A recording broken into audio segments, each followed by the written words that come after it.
E a forma, o método que eu vou trabalhar com vocês com história vai ser muito fácil para todos digerir o conteúdo. Aí por quê? Porque eu sou bom, melhor? Não. É porque eu não suporto história. E pelo fato de não suportar a história, eu me identifiquei com um método que me ajuda a aprender história. Porque eu esqueço, posso até me esquecer de nomes ou de datas, mas os fatos ficam sedimentados. E isso é muito importante para nós. E eu quero dizer para vocês que vocês estão convidados nestas 4 aulas a fazer uma viagem no tempo conosco e conhecer um pouco da nossa história. Porque eu creio que quando alguns receberam a informação e estudar história da igreja, talvez pensassem, eu já conheço a história da Assembleia de Deus. Só que nós não vamos estudar a história da Assembleia de Deus apenas. Vamos estudar a história da igreja cristã, desde a época da sua fundação até os dias atuais. Vai dar, pastor? Evidentemente não. É uma síntese que nós vamos estudar, mas vocês não têm um conhecimento panorâmico, conhecimento do todo em alguns fragmentos. Não dá para estudar todo o corpo humano, aí o médico vai e se especializa em uma parte só em mão, só em pé, né? Só em coração. Então nós vamos pegando os pedacinhos lá e montando a história. E o que nós separamos para vocês, para essa disciplina, é suficiente para impactar a vida de vocês. E eu entendo que precisamos conhecer a nossa história, a história do cristianismo.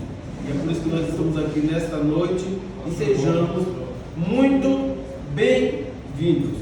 O versículo que fora lido pelo nosso irmão diz o quê?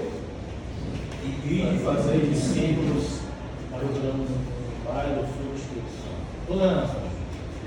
Quando essa ordenança é dada para quem? Para a igreja. E não foi hoje, nem foi ontem. Essa igreja já tem cerca de 2.000 anos de caminhada. E a história dela é uma história que começa com derramamento de sangue. É escrita com derramamento de sangue. E até hoje ainda tem cristãos morrendo por causa da profissão de fé em Cristo Jesus. E eu quero dizer uma coisa para vocês, logo para contrastar. Quando da obra missionária, nós cantamos um hino que diz assim: sempre vou lembrar da coragem, do amor, da firmeza e vontade, da fé e devoção, da igreja do tempo de Paulo, de Pedro e João, que enfrentaram a fúria de Roma, mas nunca negaram sua fé de cristão.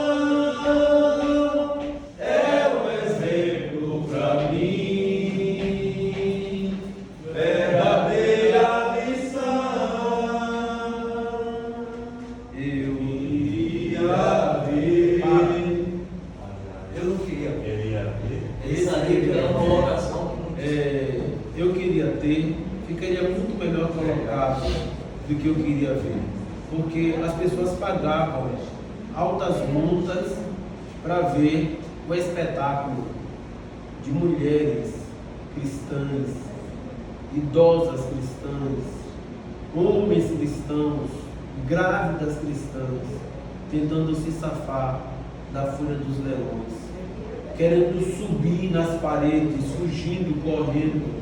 Outros até com coragem, nem levantava o rosto para ser decapitado. E as pessoas pagavam para isso. Então eu não queria ver. Eu queria ter essa bravura, mas não vi. Então para mim, esse hino peca nessa... É muito bonito. A letra é maravilhosa, mas infelizmente, esse verbo foi mal colocado no hino. Agora tem um hino que eu acho ele fantástico, manda sofrer. Tentaram acabar com a marcha da igreja. Como é? Será ele não colocou ali o céu? Sem ela não teria forças para lutar, não haveria missionário em todo lugar. Mas o plano não deu certo. Não. Pronto. Vocês entenderam a diferença? Quando nós vamos cantar um hino, não tem que estar primeiro na letra. A gente não está negando a nossa fé ou sendo cruel com nossos irmãos que deixaram a história tão bonita, um legado tão bonito para nós. Quando vocês forem cantar, não cante mais eu queria ter, não. Cante que você queria ter essa bravura.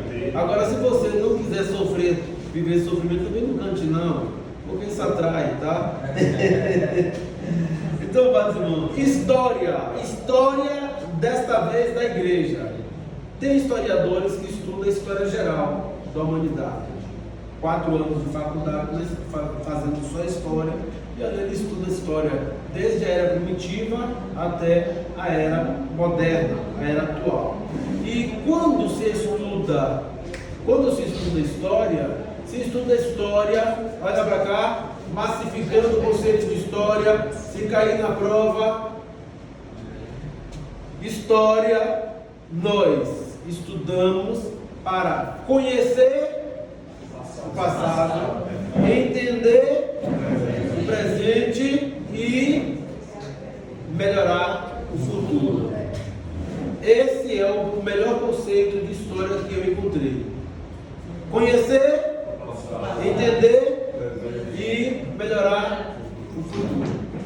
Por que eu estou aqui nesta cor? O irmão está aqui nesta cor. Os irmãos estão aqui com cores divergentes uns dos outros, tonalidade de pele. Por que nós estamos morando aqui? Se a gente vai no Japão, todo mundo é da mesma cor, com o olho puxadinho. Se a gente vai na África, todo mundo é da mesma cor e o cabelo crespinho. E aqui, só no Brasil que tem essa mistura de cores. Quem vai explicar isso é quem? A história, que vai mostrar a era da escravidão, a era colonial, né? Como o Brasil foi descoberto, e nós vamos entender o nosso presente. Mas aí os negros não têm muita oportunidade no mercado de trabalho. Aí vai se tentar melhorar, a partir da história, tentar melhorar o quê? O futuro. Mas eu quero dizer uma coisa para vocês.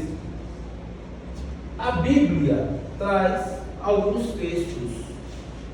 Ela diz que Jesus disse para Pedro: tu és Pedro, o fragmento de pedra. Sobre esta, olha só, esta e não esta pedra edificarei e as portas do inferno. O inferno vai ter tanta gente que tem várias portas. O céu só tem uma única porta, que é quem? Mas Deus, sabendo que esse versículo seria mal interpretado pelos idólatras, porque Jesus disse: Pedro, tu és fragmento de pedra. Sobre esta pedra, e não sobre o fragmento, sobre esta pedra edificarei a minha igreja, e as portas do inferno não prevalecerão contra ela. Pedro, sabendo, talvez revelado por Deus, ou talvez até de forma, sem nenhum propósito, ele pregando, a Bíblia de vocês em Atos capítulo 4, Atos capítulo 4, versículo 11. Deixa eu ler para mim. Ele é a pedra que foi rejeitada por vós, os edificadores, a qual foi posta por cabeça de esquina. Primeira pregação de Pedro, Pedro faz questão de enfatizar que ele quem Que ele quem? Jesus é a pedra que foi rejeitada pelos judeus e que é a pedra principal da esquina. Ninguém construía naquela época, é difícil se colocar a pedra principal. Então o cristianismo de fato tem uma pedra principal e essa pedra é Jesus. Pedro aqui estava no início, no meio, no final do seu ministério. No início. Aí vamos aqui para o final do ministério de Pedro, a carta de Pedro. A carta de Pedro, a primeira Pedro,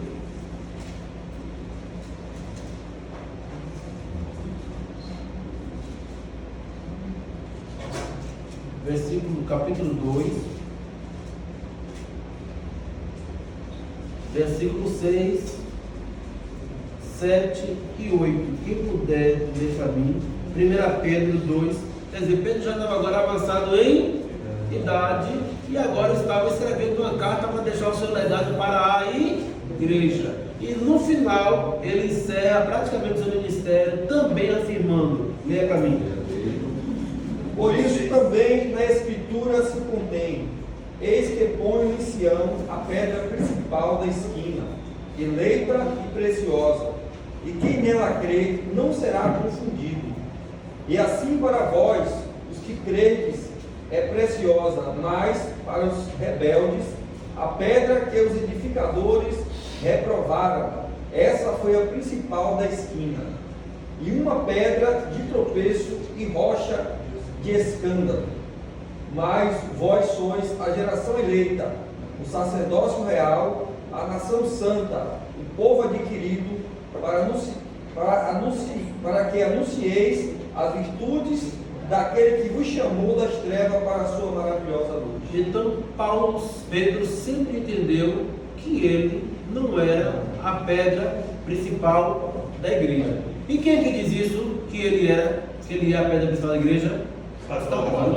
Então Pedro ele deixa bem claro: eu sou a pedra. Apesar de Jesus ter falado comigo, é ele quem é a pedra. E ele em nenhum momento disse que eu seria a pedra, porque Pedro no grego significa fragmento de pedra. E ele estudaram português instrumental, não foi? Português instrumental vocês estudaram pronomes demonstrativos. Este, esse, aquele. Este está perto de quem? De mim. Fala. Esse está um pouco distante e aquele está longe, né? Então, quando Jesus fala esta pedra, ele não está falando essa pedra, esta. Está se referindo a ele. E Pedro ele deixa bem claro em dois momentos, no início e no final do seu ministério, que a pedra principal é Jesus. E é por isso que essa igreja não sofreu dissolução, exatamente porque Jesus está vivo. Pedro morreu, mas Jesus está vivo, cuidando da sua igreja.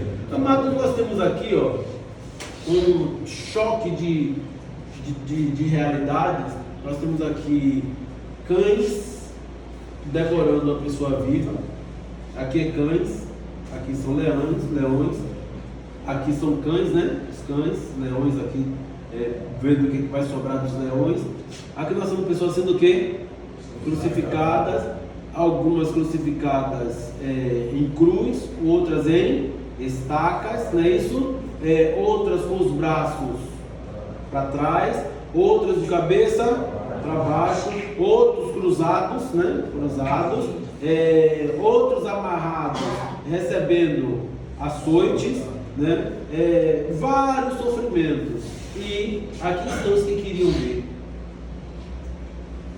Quando a gente canta eu queria ver, aqui estão os que queriam ver, só comemorando. Então é por isso que eu alertei para os irmãos: eu não queria ver essa cena, não me interessa ver essa cena. Se tiver de passar por ela, que nós passemos. Então, o que é história? História nos faz conhecer o passado, entender o presente, mas na história da igreja nós não vamos conseguir melhorar nada. Por quê? Porque Jesus, Apocalipse, capítulo 1.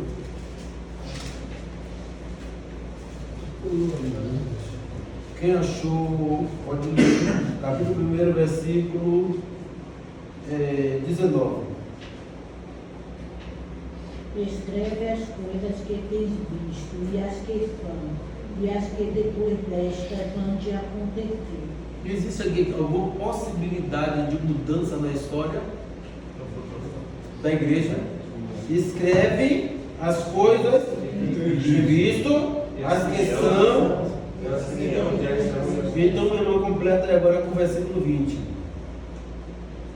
O mistério, pode ler? Pode. O mistério das 7 estrelas que viste na minha destra, e dos 7 castiçais de ouro. As 7 estrelas são os anjos das 7 igrejas, e os 7 castiçais que viste são as 7 igrejas. Então, com relação à igreja, escreve o que viste, o que é e o que ainda vai acontecer. Ou seja, não estou aqui para negociar nenhum ponto da história. Aí, Apocalipse capítulo 5, versículo 1 até o versículo 5. E vi na destra do que estava sentado sobre o trono um livro escrito por dentro e por fora, selado com 7 selos. Escrito Por dentro e por fora, e o que mais? selado Com com 7 7 selos. selos. Isso dá mais segurança ou menos segurança no livro? Mais Escrito por dentro e por fora, dá para rasurar e botar algum adendo? Não. Continua.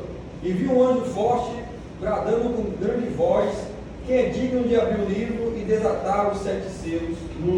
E ninguém no céu, nem na terra, nem debaixo da terra podia abrir o livro, nem olhar para ele. Quanto mais alterar qualquer coisa que já estava escrito, continua. E eu chorava muito porque ninguém foi achado digno de abrir o livro, nem de o ler, nem de olhar para ele. E disse-me um dos anciões: não chores, eis aqui o leão da tribo de Judá, a raiz de Davi, que venceu para abrir o livro e desatar os seus 7 selos. No primeiro versículo, primeiro capítulo, há um convite a João na ilha de Pátimo, um convite espiritual para uma visão das 7 igrejas da Ásia. Quantas igrejas da Ásia? Quantas tinham? Tinha mais de 7. Exatamente. Então Deus escolheu 7 igrejas da Ásia e disse que o que estava ali era o que era e o que ia acontecer.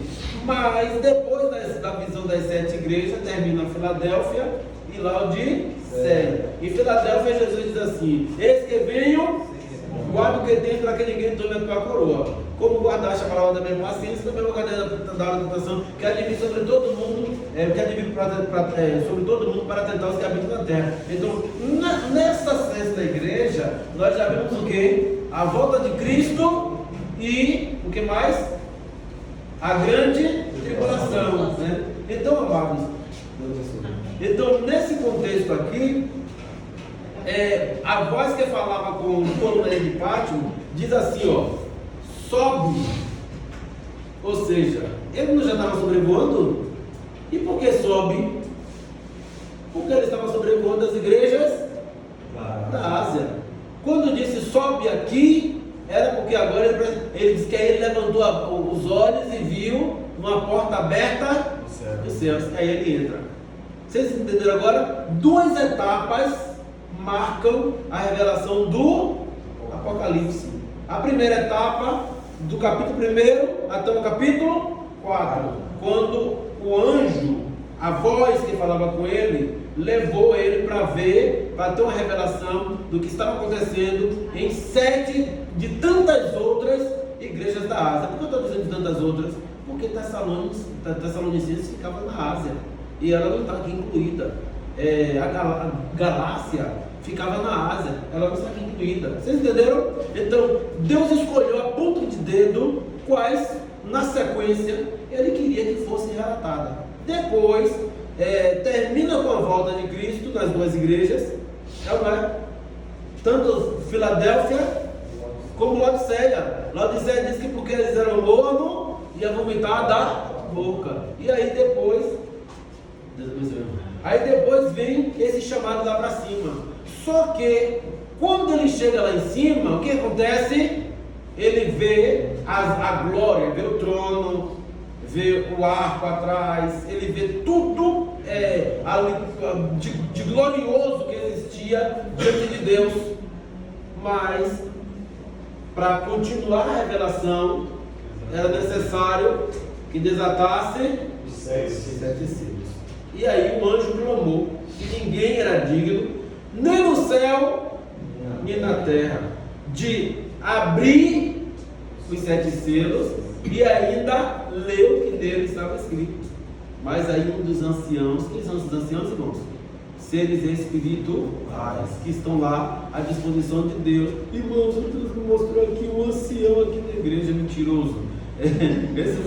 Esses anciãos sempre esteve à disposição de Deus. Irmão, aqui agora está tão grande que eu estou vendo Miguel, estou vendo Gabriel. Mentiroso. Miguel só desceu algumas vezes nas escrituras e Gabriel desceu para trazer mensagens importantes.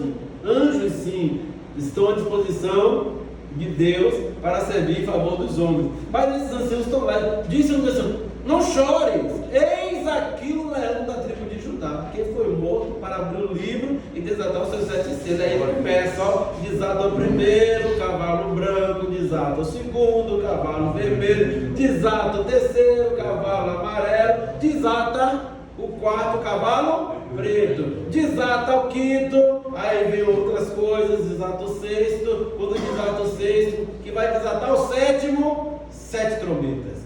Toca a primeira trombeta, acontece uma coisa, a segunda, aí quando vai tocar a 7ª trombeta, vem as 7 taças, não é assim? Aí vai se desenrolando o mistério do Apocalipse até chegar ao 21. Mas se não tivesse quem desatasse o livro, então eu quero dizer para vocês, não é objeto de negociação, porque a história da igreja, ela já está prevista e ela tem um tempo para terminar. Eu gosto de sempre fazer essa alusão quando a novela está trazendo muita audiência, o escritor começa a receber cartas. O autor da novela, já ouviu falar sobre isso? Receber cartas pedindo para não deixar morrer o personagem tal, para casar o personagem tal com o personagem tal. Já ouviu falar sobre isso? E às vezes ele altera o final da novela para agradar o público, né? Ou então ele tira no meio da novela um personagem que não está trazendo muito resultado. Ele altera, quer dizer, é uma história que ele já tem desde o início, mas ele vai manipulando. Meu Deus, não. Meu Deus já tem um livro escrito por dentro e por fora. E nada vai deixar de acontecer porque está escrito. Vocês viram aqui nesses 2 textos. Então, a introdução à igreja do Novo Testamento. História da igreja é o mais interessante estudo que pode ser encontrado em qualquer literatura, não só para aprender sobre a origem e missão da igreja, como também de suas lutas e triunfos. A igreja de Cristo sempre lutou, sempre batalhou. Não é modismo, não é aquela coisa que você vê nas lonas de caminhão. Eu sou cristão, estou na moda. Já viram isso? Já. É lamentável, né? Eu sou cristão, estou na moda. Sempre foi luta, sempre foi batalha. Infelizmente, esse modismo do cristianismo está trazendo o evangelho fraco, cristãos sem identidade, sem valorizar a sua história, sem valorizar o seu chamado, sem valorizar a sua vocação. É por isso que precisamos entender a nossa história, mas entender também a nossa missão. 1, 2 e 3, só as irmãs. Aqui.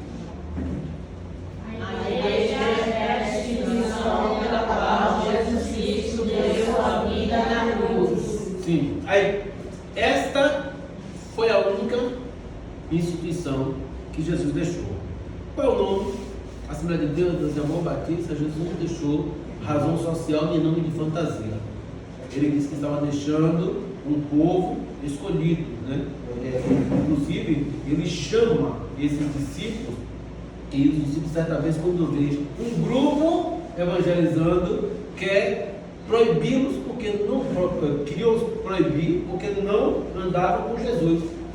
Mas esse outro grupo evangelizava, expulsava demônio e curava enfermo. Queríamos proibir, mestre, porque não anda conosco. Ele disse assim: não, vocês não foram chamados para proibir nenhum grupo de trabalhar em prol do reino. Primeiro porque quem não é por nós é contra nós. Quem conosco não se ajunta, espalha. E ninguém expulsa demônio, não, pela autoridade divina, pela autoridade de Deus. Então, meus irmãos, a igreja é esta instituição interdenominacional. É uma igreja que Cristo tem dentro das igrejas. E quando ele vier você a igreja, ele vai tirando um pouquinho de cada lugar, não porque ele está fazendo uma seleção, como diz os calvinistas, né? É porque exatamente ele está procurando os fiéis da terra. Ele só vai levar aqueles que se santificam. Ele curou muitos doentes, verdade? Que possivelmente tiveram outras doenças. A sogra de Pedro mandava o quê? Curvada. Ele foi lá e curou a sogra de Pedro, como? Expulsando um espírito, né? A enfermidade era de que origem?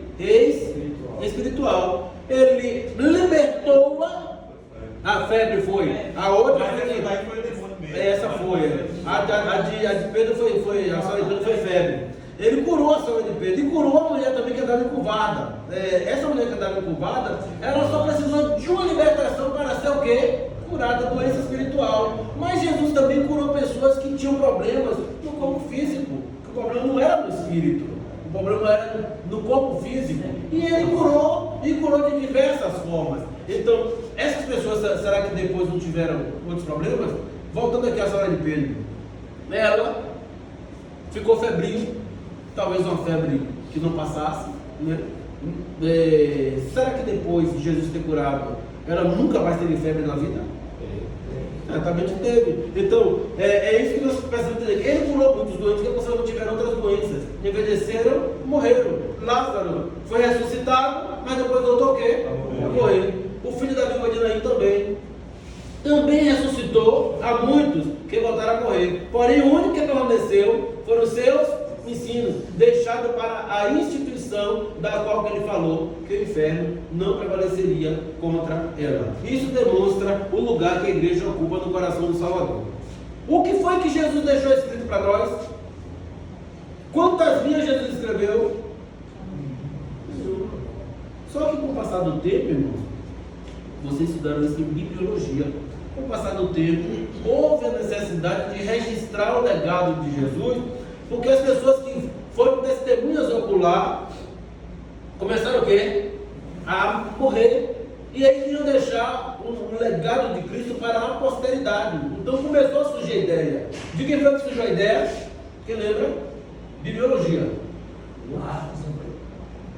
Marcos foi o primeiro a deixar um evangelho escrito. E aí ele deixou lá o seu evangelho, curtíssimo por sinal, mas ele deixou lá o seu registro. Depois veio Mateus, Lucas, João e tantos outros até que não foram considerados canônicos. Mas ele, por si, ele não deixou uma linha escrita. E aonde ele escreveu foi na areia, e certamente, um pouco tempo depois, estava o quê? Apagado. Mas os seus atos e os seus fatos, até hoje, marcam a história da igreja. Eu tenho amigos da tribo de Benjamim, e ele me disse que lá em Israel já existem discussões sobre o Messias, que não é possível que alguém que não fosse o Messias houvesse tamanha coincidência com tudo que os profetas falaram. Tem uma corrente já de judeus que pensam de fato ter matado o verdadeiro Messias. Mas em sua maioria, judeus ainda estão esperando o Messias. Já está perto de vir. Já. E aí vai se cumprir Zacarias, né? Que feridas são essas nas tuas mãos? Essas feridas foi o que vocês fizeram quando eu estive aqui. Mas eles não receberam. A origem da igreja. Sem olhar ali para o material. Sem olhar, estão olhando. Sem olhar, né? Sem olhar para o material. Eu queria saber de vocês. Quando foi que a igreja teve a sua origem? Eu vou tomar lá aqui porque senão fica frio. No coração de Deus. O coração de Deus você já leu, não foi? Isso é crente fiel, irmão. Assim que cresce a cultura. Pois é. Então, deixa eu voltar aqui. A origem da igreja. A igreja de Cristo sempre existiu na mente e no coração do Pai. Desde antes da fundação do universo ou do mundo. Vinde benditos, possuir por herança o reino que para vós está preparado Desde a fundação ou antes? Antes da fundação. Quer dizer, Deus, antes de criar o mundo, Ele já sabia que Ele ia criar. Ele já sabia que ia criar todas as espécies, ia criar a raça humana, o homem ia pecar, que ele ia ter que mandar o seu filho, e que depois ele ia salvar, resgatar esse povo e ia levar de volta para ele. Então, antes da fundação do mundo, ele já sabia que esse povo se chamaria igreja. 1, 2 e 3, só os irmãos, o versículo em negrito. Como também nos elegeu nele antes da fundação do mundo, para que fossem santos e irrepreensíveis diante dele em amor, o qual, na verdade, por outro tempo foi conhecido, ainda antes da fundação do mundo, mas manifestado nesses últimos tempos, por amor de vós. Logo aqui, temos Paulo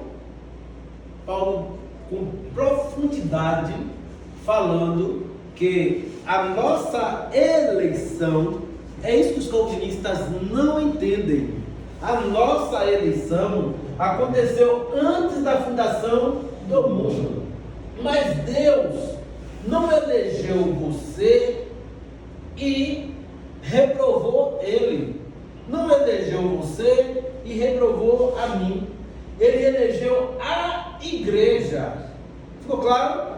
A eleição é o quê? Coletiva ou individual? Coletiva. Agora, quem quiser estar entre os eleitos, que lute pela sua salvação. Quem quiser estar entre aqueles que vão atravessar o dilúvio, que entre na arca.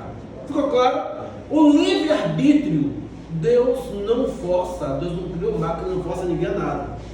Então, Ele elegeu nele quem? É através de Jesus, não sou eu, não é meu estereótipo, não é o meu nível sociocultural nem econômico, é nele, é dele, é por ele, é para ele, é tudo ele, para eu ser eleito.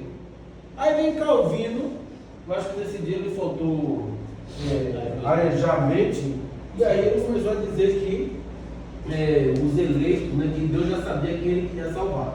E se ele entendesse que Alfa vai ser salvo, ele vai esperar até 100 anos para Alfa se converter, para ele ser salvo. Se Beta não é da salvação e Beta é crente fiel, ele vai esperar um momento para Beta pecar, para Beta morrer. Isso é o que? Justiça, irmãos? Um dos atributos de Deus é o que? Misericórdia e justiça. Ele age com misericórdia e ele também é justo. Ele não vai ser injusto nem negar a si mesmo. Então, eu conversando com o pastor, ele disse para ele o seguinte: eu não concordo com o seu ponto de vista, porque o seu ponto de vista me declara um Deus que diz que é justo, mas está sendo injusto, que diz que é misericordioso, mas está sendo cruel. Ele disse: não, Na minha casa eu tenho um saco de lixo para jogar fora. Se eu quiser resgatar alguns daquele lixo para não jogar fora, eu simplesmente viro minha cara para o lado, meto a mão no saco, pego o lixo e o restante vai para o lixo. Eu agi com misericórdia porque nem aquele que eu peguei, ele merecia voltar para minha casa, ele tinha que ir para o lixo mesmo. Aí eu cheguei e disse para ele o seguinte: só que você está chamando a imagem de Deus de lixo. Não teve resposta. Porque não tem, irmão. Deus amou de tal. Quem falou isso? Jesus. Deus amou o mundo de tal que deu para que todo. Porque Deus enviou seu Filho ao mundo não, mas para que o mundo. Então está indo na contramão da Bíblia.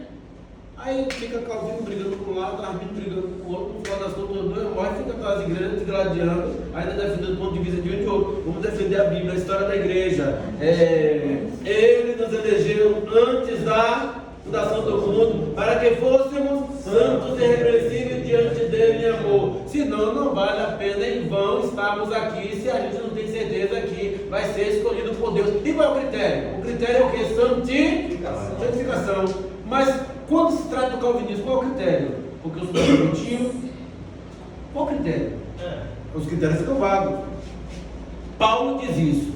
Pedro diz o seguinte: o qual, na verdade, em outro tempo foi conhecido. Ou seja, Pedro está dizendo aqui, irmão, que Jesus, apesar de ter nascido próximo daquele tempo, ele já era conhecido antes da fundação do mundo, porque ele é o próprio Deus, né?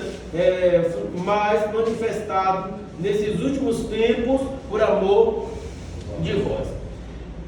Deus, ele faz escolhas para cumprir as suas promessas. No Antigo Testamento, Deus faz a escolha por um povo. Qual povo?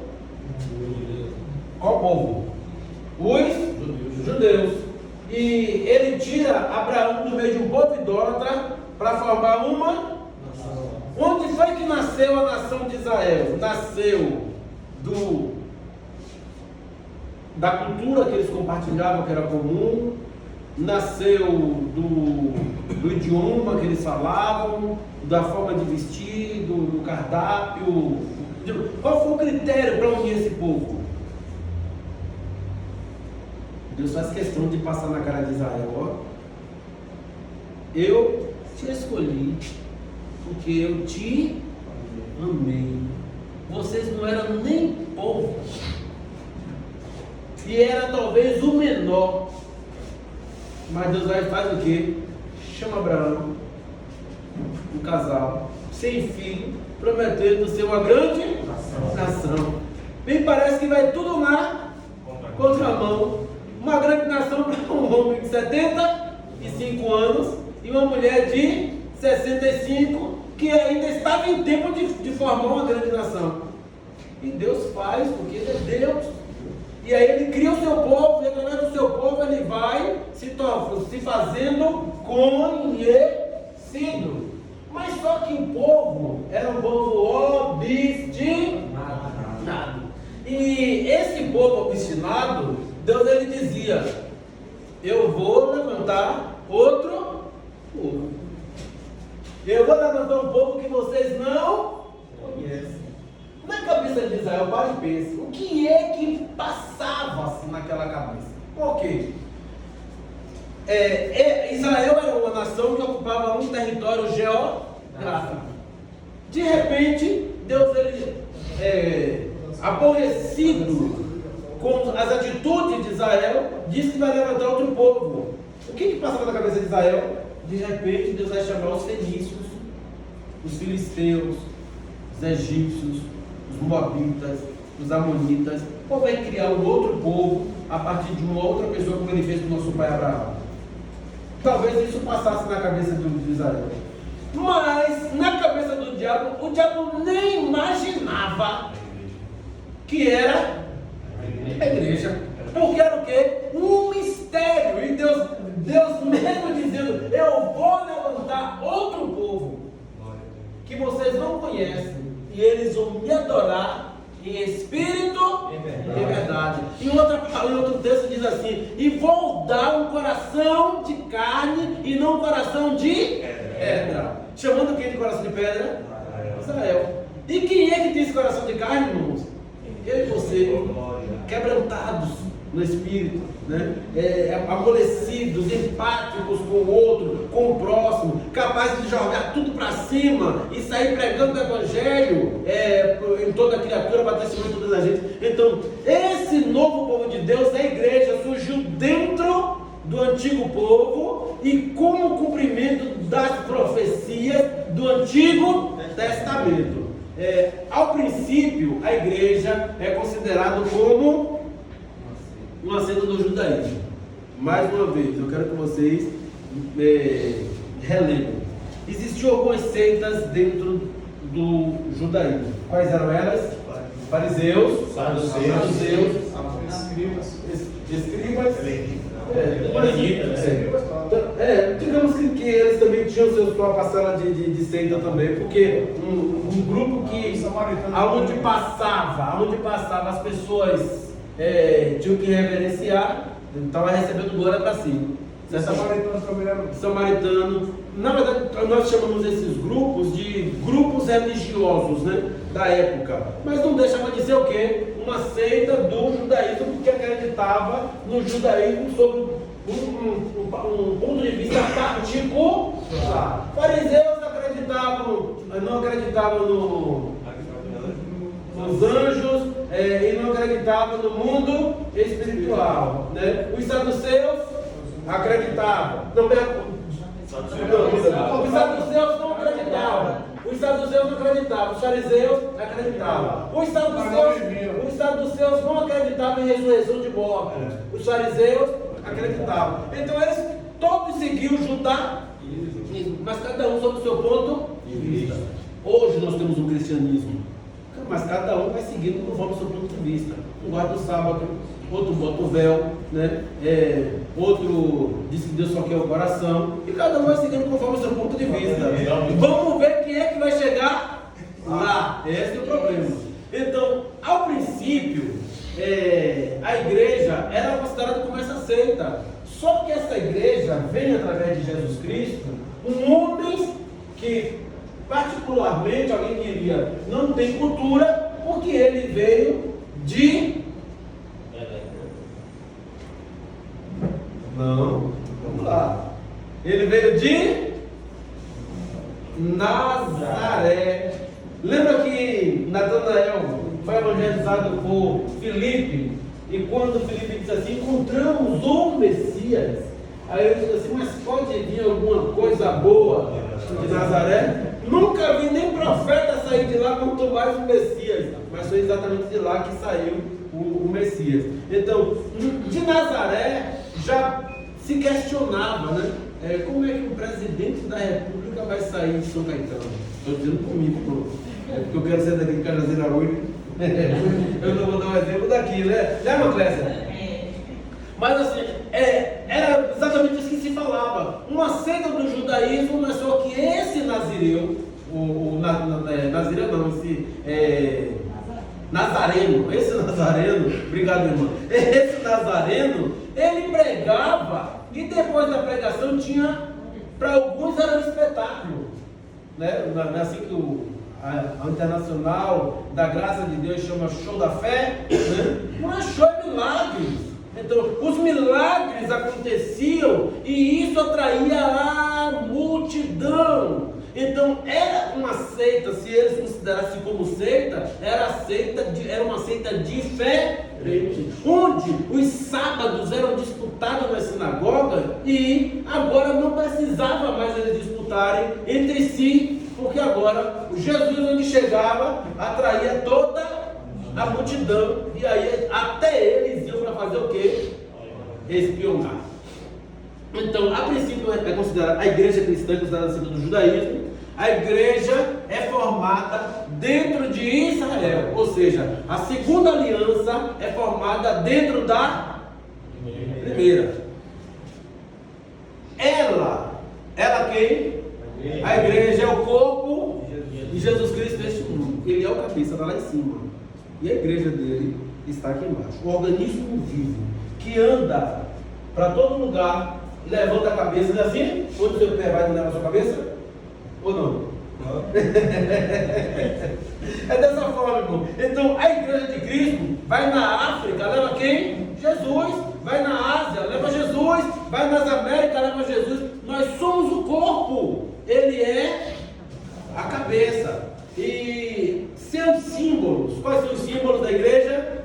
Batismo e ceia. E são ordenanças. Primeiro que ele diz assim, quem crê será salvo, mas quem não crê, ele não diz que quem não é batizado vai ser condenado, mas ele diz assim, quem crê é batizado. Isso quer dizer que se você crê, você vai buscar o quê? Batismo. A outra coisa que também é séria é: fazei isto todas as vezes. Ele não deixa outra alternativa, é para fazer. Faça. Fazei todas as vezes. Eu já tomei esse mês. Toma mais. Eu já tomei hoje. A mais pastor da série está chamando, está convidando todo o setor. Não, eu já tomei esse mês. Fazer todas as vezes até que eu venha. E fazer isto em memória de mim. Ou seja, é algo que aponta lá para o passado. Quando você faz em memória, você está lembrando o que? Da sua crucificação, da sua morte, da sua ressurreição. E em memória de mim, até que eu venha. Aponta para onde? Futuro. Aonde ele vai se reunir com os eleitos para ministrar. E vai ser o quê? Vai ser o churrasco? Vai ser o quê? Santa Ceia. Ele ainda diz ainda que eu não beberei do fruto da vide até aquele dia. Aí fica a minha pergunta, irmãos. Aqui a gente tem o fruto da vide, a gente não pode tomar o tinto, mas comprar o suco e toma, lembrando da Santa Ceia. Lá no Amazonas não tem uva, eles tomam o suco de açaí, que também faz uma associação com o sangue, né? Mas aí fica a pergunta: e lá no céu? Aqui em Salvador é uva, no Amazonas é suco de açaí, e no céu ele já deixou muito claro que vai ser o fruto da vide. Então Jesus tem uma roça lá em cima, tem uma horta lá em cima. Ele disse que ele não ia participar até que reunisse toda a sua igreja. E é ele quem vai servir. Então eu não sei que suco, que vinho é esse. Será que é da árvore da vida? Não sei. Mas ele deixou claro que vai ser o fruto da vide, né? Então é algo que está sendo cultivado, irmãos, diga-se de passagem. A essa altura já deve estar bem maduro. Só esperando a igreja para chegar lá. Vai espremendo o copo assim, na taça. É o corpo de Jesus Cristo neste mundo. Seus símbolos batismos são baseados no evento realizado uma vez para sempre na morte de Jesus. Não precisa de 2 batismos. Então por que quando vem da Adventista tem que batizar de novo? É batizado, tinha um rebatizado. Não aqui. A gente não, quando vem da igreja adventista, a gente batiza de novo na Assembleia de Deus. É a forma do batismo lá que eu acho que é diferente, né? É diferente do Espírito Santo. Porque não vem do Espírito Santo. Mas quando vem da igreja tradicional, que também não vem do Espírito Santo, batismo. Quando vem da batismo tradicional, a gente recebe. É a forma do batismo. Olha, irmãos, a adventista, ela batiza a pessoa hoje, a pessoa se desvia, volta para a igreja, eles batizam de novo. Se nem eles aceitam o batismo dele, por que eu vou aceitar?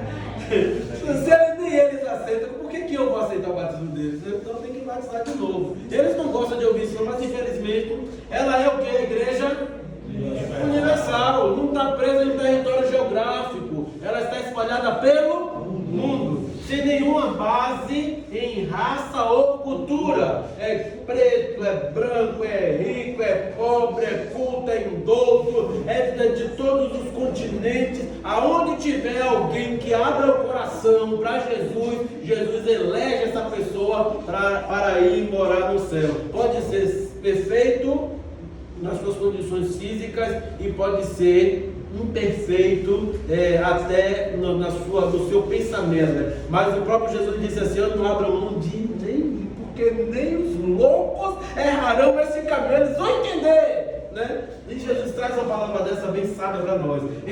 Em uma ordem lógica, podemos admitir que Deus fundou Jesus Cristo e o Espírito Santo confirmou. Deus fundou a igreja. Aí fica a pergunta: quando foi que Deus fundou a igreja? A história da igreja antes da fundação do mundo, tá? Quando foi que Jesus Cristo formou a igreja? Quando foi? Na cruz do Calvário, quando ele disse o quê? Está consumado. Quando foi que o Espírito Santo confirmou a igreja? Se eu não for, o outro Consolador não virá. Mas fique na cidade de Jerusalém, até que do alto sejais revestido do poder. E eles ficaram, né? E quando chegaram lá, eles foram revestidos, foi confirmado. Uma dúvida sobre o que você falou, sobre que nem os loucos guardarão o reino do céu. Fala de pessoas de fato que têm a memória. Uma pessoa que rasga dinheiro, E de fato, essa loucura de pessoas que realmente praticam o pecado no mundo. Eu estou com essa dúvida. Não, ali Jesus está falando de uma loucura psíquica mesmo. Pessoas que eles, mesmo que eles não tenham noção da realidade, eles conseguem compreender esta mensagem. Eu fico, irmãos, assim, eu não sei nem que palavra eu utilizo, mas você pregar num culto de doutrina que todos compreendam e as crianças saiam com aprendizado. Quando na escola secular, se você trouxer uma história pesada para eles, geografia pesada, eles não vão compreender. Mas a Bíblia, ela é compreensível. Advogado chegou para um irmão de lá da igreja e disse: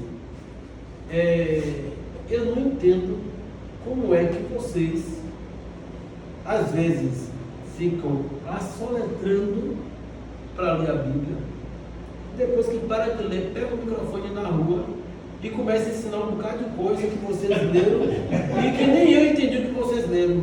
Eu sou advogado, estou acostumado a estudar as leis, e conheço das leis, interpreto as leis, e coisa que eu dou para vocês ler, vocês não entendem. Mas como é que as pessoas semi-analfabetas entendem essa palavra? Eu pego a Bíblia, para mim é um livro sem letras, porque eu não entendo nada. Aí ela chegou e disse assim: é porque o Espírito Santo é que compartilha esse conhecimento. Então, irmãos, deu lugar, o Espírito Santo entra e faz o trabalho dele, sedimentando a palavra de Deus. Achou boa terra, a semente nasce e vai dar fruto. Então, mesmo que seja louco, né? Mesmo que seja louco, ele vai ter um momento em que ele vai assimilar a palavra de Deus no seu limite de loucura. Pessoas que são têm a síndrome de síndrome de Down, pessoas que são autistas.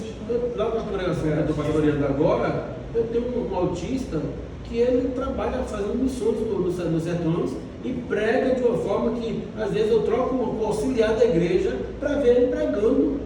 Um autista, porque nem os loucos errarão o caminho. Agora, é uma pessoa que quando toma remédio, você tem que tomar cuidado, porque ele vai usar o banheiro da igreja com a porta aberta. Entendeu? Mas o caminho ele não erra, o céu ele não erra. Ficou claro? Então, Jesus, Deus fundou, Jesus Cristo formou, o Espírito Santo confirmou em momentos distintos. Os grandes períodos da história da igreja: a fundação da igreja, que nós já vimos aqui, E tem uma pegadinha, deixa eu ver se é nesse aqui. Desses lados aqui tem uma pegadinha, eu quero que vocês me questionem isso aqui depois. Lembra para mim, Efésios 3:9, 2:3? E demonstrar a todos qual seja a dispensação do mistério, que desde os séculos esteve oculto em Deus, que tudo criou por meio de Jesus Cristo. Irmãos, Deus, se tem alguém que sabe guardar segredo, é Deus. Está na cara e ninguém está compreendendo. Deus sempre falou desse povo que existia, mas nunca ninguém entendeu que se tratava de um povo que não tinha raça definida. Então, foi um mistério que, inclusive, Deus usou profetas para falar. E os profetas morreram sem entender, somente deixaram, somente escreveram, somente deixaram legado para nós. Demonstrar a todos qual seja a dispensação do mistério. Eu tinha uma irmã que ela usava um termo que eu gostava muito dela, dizer assim: Deus não revela mistérios, porque mistérios não são revelados, mistérios são desenrolados. Deus, ele revela a você o que ele quer fazer, mas os mistérios você vai entender com o decorrer do tempo. Então, esses mistérios sempre teve escondido em Deus, que tudo criou por meio de Jesus. A igreja que antes era um mistério, oculta em Deus, fora revelada em Cristo. Só quando Cristo desceu, foi que ele revelou a igreja. Pela primeira vez, é o próprio Jesus quem usa a palavra igreja. Ele diz assim, sobre esta pedra edificarei. Antes desse versículo não tem lugar nenhum falando sobre igreja. A partir daí sim surge igreja. Igreja, que vem do grego eclésia, que significa tirado para fora. Então, revelado através de Cristo, tornando-se o segredo de Deus conhecido aos homens. A expressão oculta em Deus indica que a igreja esteve sempre na mente de Deus e vindo a ser conhecida pelo ministério terreno de Jesus Cristo e o Espírito Santo. Ele veio para fundar ou para formar a igreja na terra, porque na mente de Deus já estava tudo criado, já estava tudo construído, inclusive até a história desta igreja já estava constituída. Que uma coisa que eu acho interessante lá em Salmo 139, quando o salmista diz assim: e tu escrevestes a minha história enquanto eu ainda era um líquido informe. Talvez saia na sua Bíblia e não ache esse termo, mas algumas versões vão trazer líquido informe. Veja aí Salmo 139, deixa eu comentar aqui na minha Bíblia, ver se vocês encontram de outra forma. Então Deus é aquele que escreve a história, Salmo 139. Deus é aquele que escreve a história antes dela mesmo existir. 139:16. 139:16. Nessa daqui, não é nessa daqui que está escrito líquido de informe, não é uma outra que eu tenho em casa. Mas vê aí para mim. Seus olhos viram meu corpo ainda informe, e no teu livro todas estas coisas foram escritas, as quais em continuação foram formadas, quando nem ainda uma delas havia. Deus escreveu a história antes de tudo existir. Tem alguma outra versão aí diferente?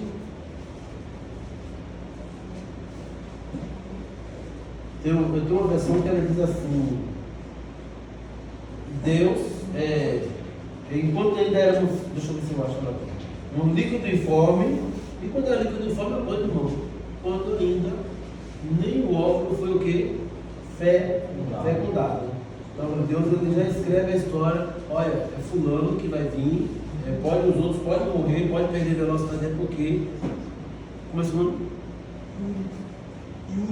Yuri. Os outros podem morrer porque eu quero Yuri, e já estou escrevendo a história dele aqui.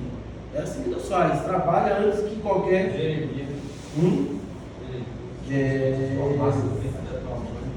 Moisés também, né, que a probabilidade de Moisés ser abortado era imensa, né? E Deus, ele não, isso aí ninguém mexe não, tem propósito com ele.